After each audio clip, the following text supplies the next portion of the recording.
All right, welcome back. Thank you for staying with us this far. In case you are just joining us, this is Good Morning Kenya. I am Jane Mamboy. We now want to quickly look at what have a quick look at what the papers have for us today. Again, we are using the hashtag Good Morning Kenya on Twitter. Our official station handle is at KBC Channel 1. Now, let me run you quickly through the front page of the Daily Nation. There you have it.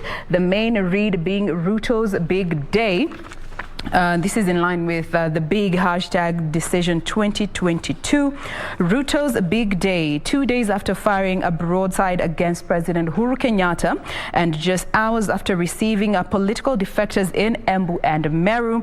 The Deputy President will today stand in front of 4,350 UDA delegates inside the Kasarani Stadium in his quest to be officially named the Kenya Kwanza presidential flag bearer, setting the stage for the big battle, the grand battle with the Azimio team. That is what the main read has for us this day. And still on politics, Jubilee's U-turn on Raila's deputy. So for the longest, the Jubilee administration has been saying that whomever will be chosen as the running mate for Raila Odinga will have to come from Mount Kenya. But now, according to the party's vice chairman, David Murathe, says that that is no longer a priority as long as the fair share of government has been allocated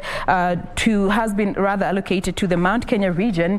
Being a number two is not as much a priority, and especially now given the entry of Kalonzo Musyoka into this grand alliance. So looking at the possible candidates that were fronted as the deputy, those that will be deputizing Raila Odinga, we have Mr. Peter Kenneth, Mr. Peter Munya, as well as Miss Martha Karua. Now, away from politics, looking at education, yesterday was the first day of the KCSE exams, and it was rocked with its fair share of challenges here and there.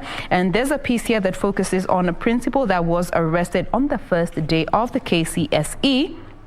In what has been termed as a show of might by the government. There was a principal that was arrested, a school supervisor, as well as 4 invigilators. They were arrested, and there were some 7 candidates from an adult learning center in Kisumu who did not sit for their exams as their names were found to be missing on the list of registered candidates. Away from that, there is, of course, the main story concerning the Forest Road assault, given it was the end of the road for the fugitive that has been on the run for almost a week now. He was arrested yesterday when he was attempting to cross the border into Tanzania in line just to try and run away from the authorities, but he was caught. This is, of course, courtesy of the DCI. And finally, KRA is now snooping on businesses. ETR machines will be required to be connected to Times Tower. Alcohol breweries will be fitted with special gadgets to relay production volumes in real time. CCTV cameras installed in all these production companies, and any flagged traders will require a KRA permission in order to transact business the next day. That's the Daily Nation for you this morning. Doreen. What exactly did they sign? We are talking about Azimio and some of those OKA leaders that were present during that NDC. The main read, confusion in Azimio as allies differ. Yesterday, the spokesperson, that is Makau Mutua, came to say that this was not an Azimio-OKA coalition signing, and also there's no provision in the law whereby there can be 2 coalitions signing a pact unless one coalition disintegrates and the parties come in as individual parties to sign in. That is basically also what happened on that Saturday. So what exactly did these 2 persons sign? Kalonzo Musyoka says that if I asked all those party sections present what they affixed their signatures to, nobody knows. And allies of Raila and Kalonzo are now reading from different scripts, with one camp saying they joined as a coalition and the other denying that. Away from that, it is a season of defection as it sets in. Remember that the party primaries are slated for between April 16th and 22nd, so it just means that by March 26th, anyone vying for a seat, and that is an elective seat, needs to belong to a political party except the independent candidates. And as that is going on, the Kalonzo calls OKA meeting to explain his Raila Tosha declaration. You can remember that also during that particular NDC, it was only Kalonzo Musyoka and KANU's Gideon Moi from the Oka coalition who were present.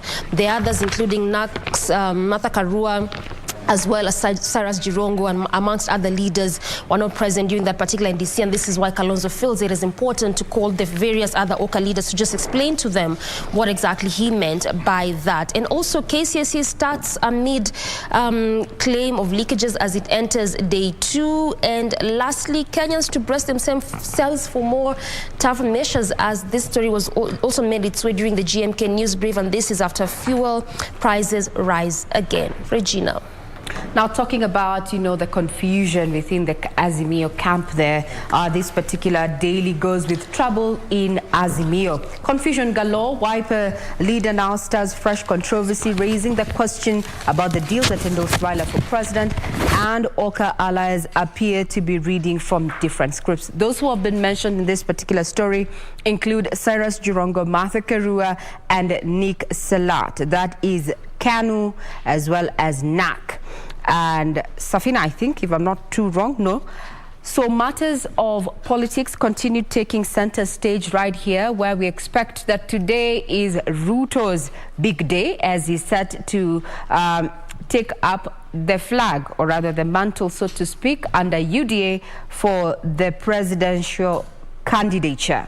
That's the Deputy President Party to hold its National Delegates Conference at Kasarani Stadium with Martha Karua and Moses Kuria among the invited guests. Will they show up, and what will this mean? Well, we will be looking at that as we continue talking about matters of politics, as the political scene continues changing each and every day. Then, being KCSE Day 2, there's a story, double intake plan as KCSE exams underway. Various institutions, they're making plans about, the double intake, given, this has been occasioned by the COVID-19 disruptions and such.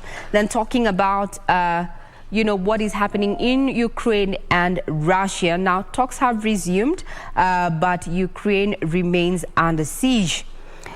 Petrol prices up as the poor get kerosene relief. This is after EPRA reviewed its petroleum products fuel prices up by 5 shillings.